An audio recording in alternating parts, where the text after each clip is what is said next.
Hey guys, today I am going to show you how to make a tower and shoot it with Nerf gun. I will start from some glasses that I have put it beside me. I will make a tower of 12 glasses.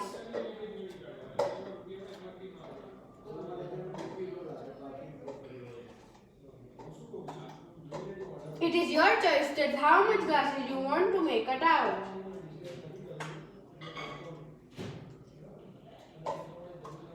Make it carefully so that the glass don't fall from the tower. I have made a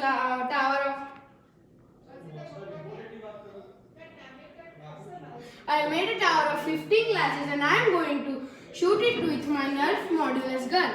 And I will start. It is about from 10 bullets and I am going to shoot it from.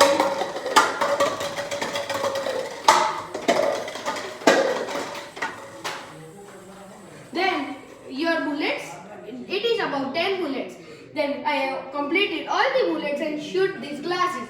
After shooting them, you can make it again. You can make it higher and lower also.